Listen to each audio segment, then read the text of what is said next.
The latest. When other nations like Burkina Faso, Mali, Niger are trying to do all that they can to help their citizens to grow, others are still in bondage. Others who do not want to show true leadership.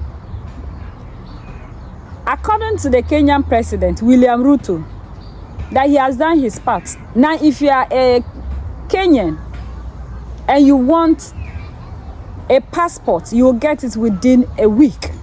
And if you want to travel abroad to go and look for something to do, do not even think about the plane ticket. And the job is already secured. He has done his part. It's left with the Kenyans to also play their part. So now, according to Ruto, don't come and cry to him that you don't have something to do.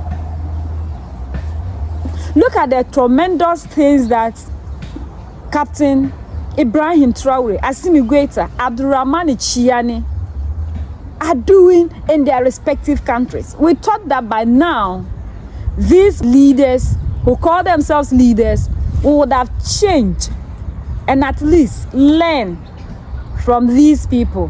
But why should I do that? Can't you see how happy I was when I had a chance to sit on the presidential seat of the United States of America? Have you forgotten the way I was smiling? Did you even forget the 1.5 million presidential jets that I boarded to the United States? That can't change. It's not possible. And please, those who haven't subscribed, subscribe to the YouTube channel William Ruto. Is that how best you can help your citizens? Calling for you to change things in Kenya? Can't you see what Abdurrahman Chiani, Assimi Goita, and Ibrahim Traore is doing?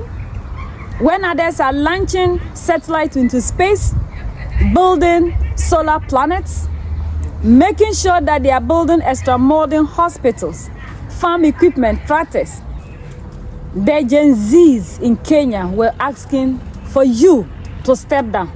They were not asking for you to get them jobs in abroad. When we are thinking of how to develop Africa, making sure that even those in the diaspora, as Ibrahim Traore is doing, for them to come back home so that we can develop and change Africa for good, you are rather trying to send the youth that will help develop Kenya out of Kenya. How many wives have you seen them brought their people to Africa to come and work? If not for a specific purpose that will benefit the people.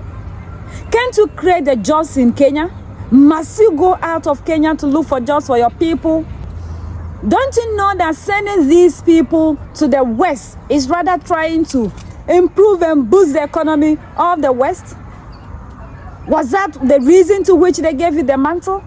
Were you not the same person who came and spoke nicely to us, preaching Pan-Africanism and how you were going to change Kenya?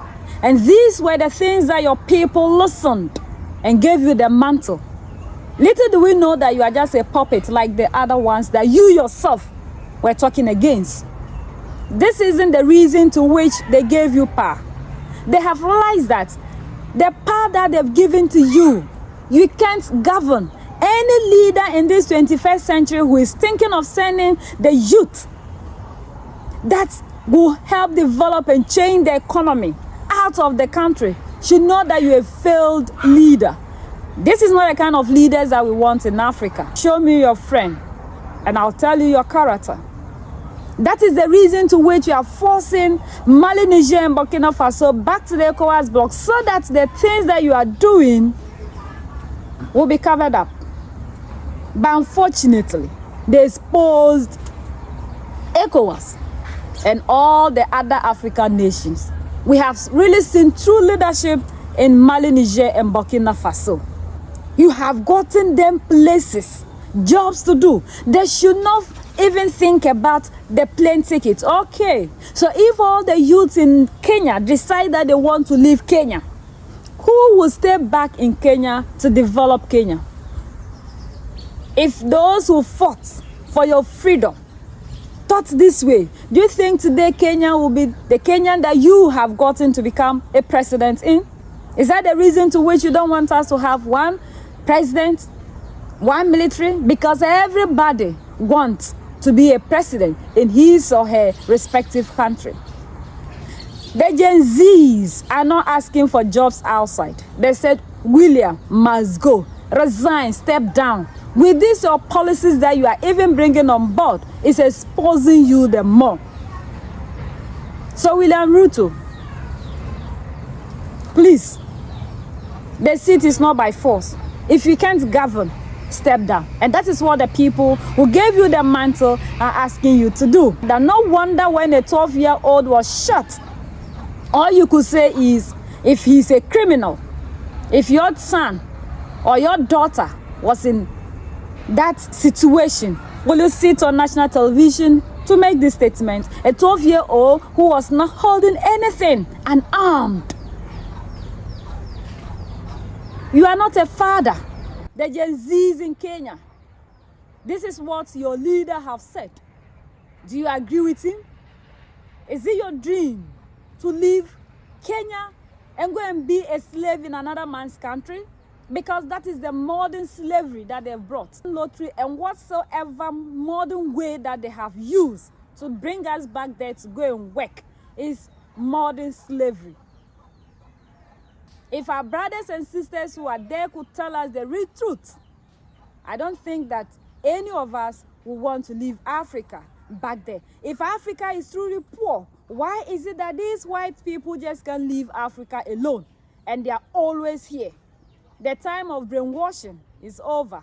This is the time, the 21st century, the Gen Zs who have understood politics, to know that Africa is a very beautiful and rich continent. It's because of its wealth. That is why the whites can leave us alone even when we are chasing them out. They portray the continent to be a poor country. Yet when we ask them to leave, they find it difficult to go. So, my brothers in Kenya, the battle is not over until we win. We are not backing down. We need all of you on board. We will also use our voice to support you from our respective countries. And together, we'll set Africa free. If the whites could unite to continue suppressing us for over 400 years, then it is the time for you and I to also unite and fight against oppression. So that's the latest around the world, in Africa, West Africa, and in Kenya.